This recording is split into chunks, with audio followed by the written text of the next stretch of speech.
Bon, les serpents ultra-mortels, perso, moi ça me fait pas grand-chose. Mais l'île du Brésil, là, elle m'a fait flipper. Bon, accroche-toi bien. Il y a 11 000 ans, à la fin de la période glaciaire, il y a eu une énorme montée d'eau. Et c'est à ce moment que l'île Queimada Grande a vu le jour. Elle s'est détachée du continent et comme par hasard, c'est là que vivait déjà à la base une espèce de serpent ultra-mortel, le fer de lance doré. Et son nom scientifique, c'est le Botros insaluris. Prononciation magnifique. Bref, et comme cette espèce n'avait plus rien à manger pour survivre, elle a décidé de muter. Le venin qu'elle a développé, il est 2 fois plus puissant qu'un cobra. Et son venin, si tu sais ce qu'il peut faire à ton corps, bon, j'irai pas plus loin. En gros, t'es mort. Ce serpent, il a même appris à chasser dans les arbres. Il arrive à choper des oiseaux en plein vol. Et en gros, l'île est tellement infestée, genre 4000 serpents pour 3 cm.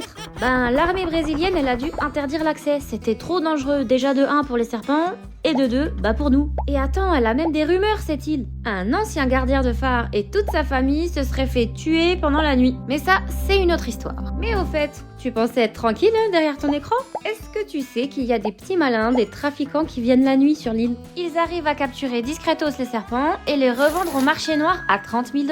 Et bon, je te fais pas un dessin, parce que pour sortir les serpents du Brésil, il faut soit le bateau, soit l'avion. Perso, je suppose qu'il y a eu 1 ou 2 évasions, et ça m'étonnerait même pas que t'en aies eu un dans ta valise. Allez, je plaisante. Enfin, non, quoique, je plaisante pas. Bon, maintenant tu sais.